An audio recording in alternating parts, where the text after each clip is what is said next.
ये कहानी है रौनक सिंह की, जो एक सिक्योरिटी ऑफिसर थे और एक कॉन्ट्रैक्टर के हाथ के नीचे काम करते थे। सैलरी कम होने के कारण वो बहुत परेशान रहते थे। पूरी नाइट शिफ्ट करने के बाद भी घर चलाना मुश्किल था।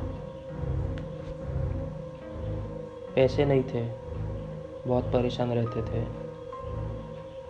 उन्होंने ओवर टाइम करने का सोचा। वो दिन रात 24/7 ड्यूटी करा करते थे। और एक दिन कॉन्ट्रैक्टर ने उन्हें एक कंस्ट्रक्शन साइट पर ड्यूटी दी और उन्होंने कहा, इस साइट के अंदर रात को किसी को भी जाने मत देना। अंदर बहुत ज़रूरी और महंगा सामान रखा हुआ है।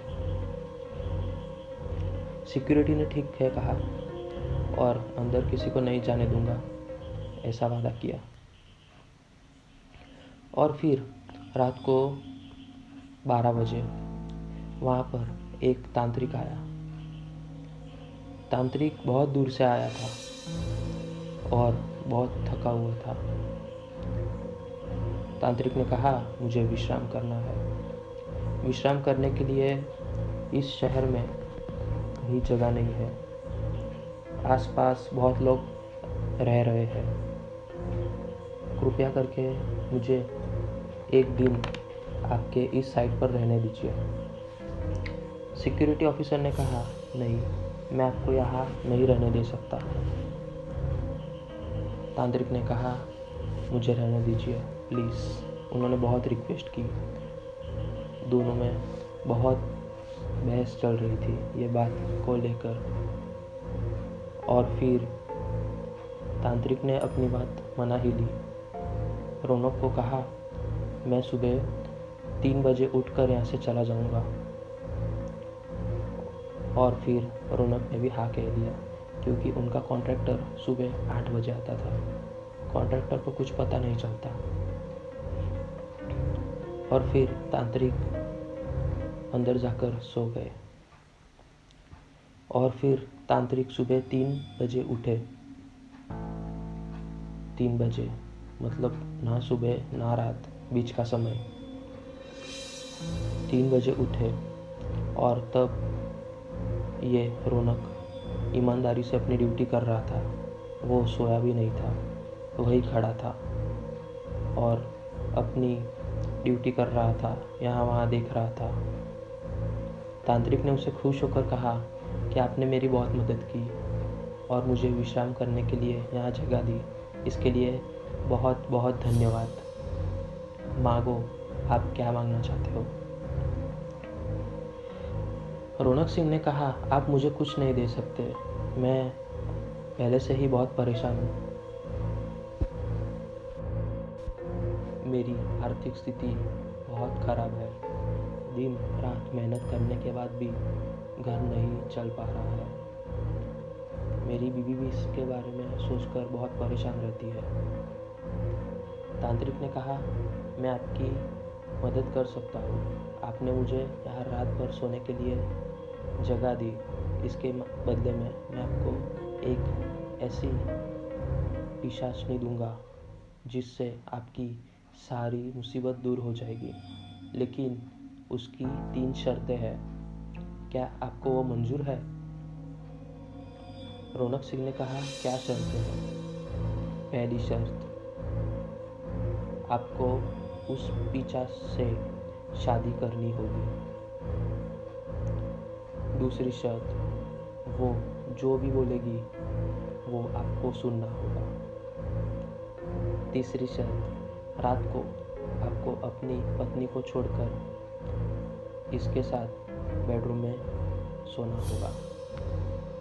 ये 3 शर्तें थी और रौनक सिंह ने ये तीनों शर्तों को मंजूर कर लिया। फिर तांत्रिक ने उस पिशाचनी को बुलाया और वो पिशाच वहाँ से आई। बहुत भयानक दिख रही थी, बहुत डेंजर दिख रही थी। लेकिन जैसे ही वो पिशाच थोड़ी नज़दीक आने लगी, उसने अपना रूप अपनी शक्तियों से बदल लिया और वो एक बहुत सुंदर जवान औरत दिखने लगी थी। और फिर तांत्रिक ने कहा, अब ले जाओ, अब ये तुम्हारी साथ रहेगी, तुम्हारी सब मुश्किलें इसे बताओ, ये तुम्हारी सारी मुश्किलें दूर कर देगी। और रौनक ने भी खुशी खुशी से हाँ कहकर उसे ले गया। जैसे ही रौनक उस पिचास को घर पे लेके आया, घर में बहुत सारा नेगेटिव एनर्जी क्रिएट होने लगी। और फिर धीरे धीरे धीरे रौनक में और उसकी पहली पत्नी के बीच रिलेशंस बहुत ख़राब होने लगे। और फिर उसने दूसरा कमरा बना लिया था जिसमें वो और वो पिचास साथ में सो रहे थे। और फिर वो पिचास इन्हें बता रही थी, जैसे कि ज्ञान अभी हम जैसे देखते हैं ज्योतिष, वैसे इन्होंने स्टार्ट किया था। सामने वाला पूछता था, मेरा ये काम कब होगा? और हमारे रौनक सिंह कहते थे, ये काम आपको ये तारीख तक हो जाएगा। जो पिचास इनके काम में कहता था, जो पिचास कहता था वो सब सही होता था। आप इनको जो भी सवाल पूछते थे उसका पिचास सही जवाब देता था रौनक सिंह के कान में। और फिर वो काम होने के बाद सामने वाले खुश होकर रौनक सिंह को बहुत सारे पैसे दिया करते थे।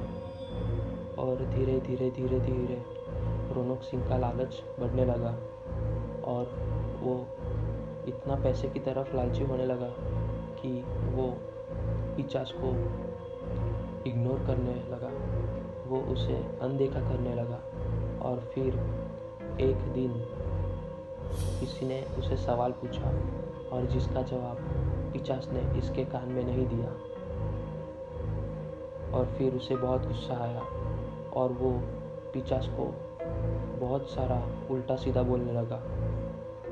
फिर पिचास इतने भयंकर रूप में आई, उसके ओरिजिनल रूप में वो बहुत भयानक दिख रही थी।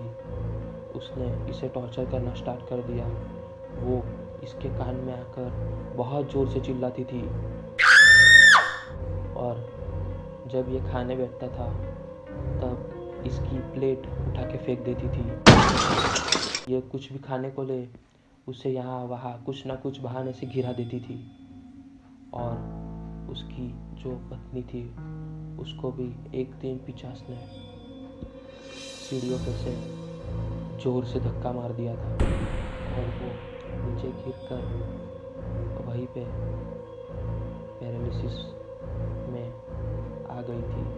उसे वहीं पर पैरालिसिस हो गया और वो पूरी तरह कोमा में चली गई थी, एडमिट थी। ये अकेला घर पर था।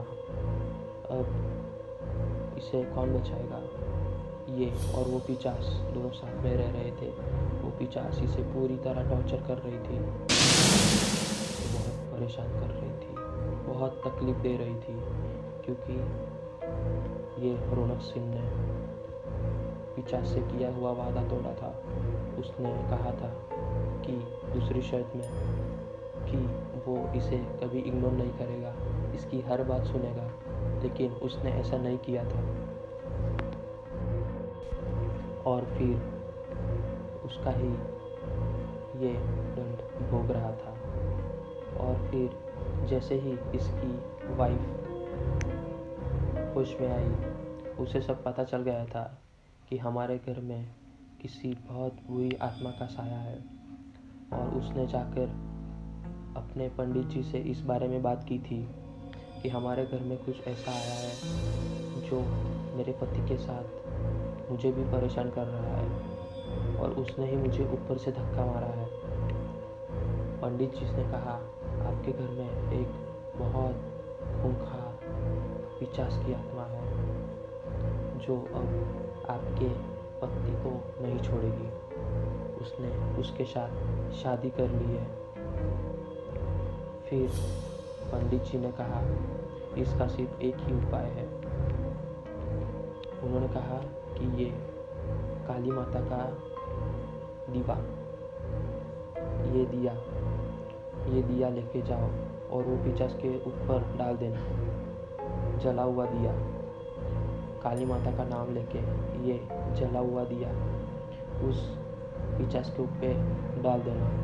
लेकिन एक बात ध्यान से याद रखना, वो पिशाच आपको नहीं दिखेगी, वो सिर्फ रौनक को ही दिखेगी और रौनक को ठीक से बताना होगा वो पिशाच कहाँ है, और तभी आप उसके ऊपर डाल पाओगे। और वो पिशाच उस दिया को बुझाने की बहुत सारी कोशिशें करेगी, लेकिन वो दिया बुझना नहीं चाहिए। अगर वो दिया बुझ गया तो उसे बचाना नामुमकिन हो जाएगा। और फिर रौनक की पत्नी वापस गई अपने घर और रौनक को पूछा वो कहाँ है। उसने बहुत परेशानी क्रिएट करना स्टार्ट कर दिया था। वो रौनक की वाइफ को बहुत टॉर्चर करने लगी, ऊपर से फैन नीचे गिरा दिया, यहाँ से वहाँ से सब सामान यहाँ वहाँ बिखरने लगी और बहुत सारी नेगेटिव एनर्जी क्रिएट करने लगी। लेकिन आखिर में रौनक ने उसे बताया कि वो दरवाजे के पीछे छुपी है। और फिर दरवाजे के पीछे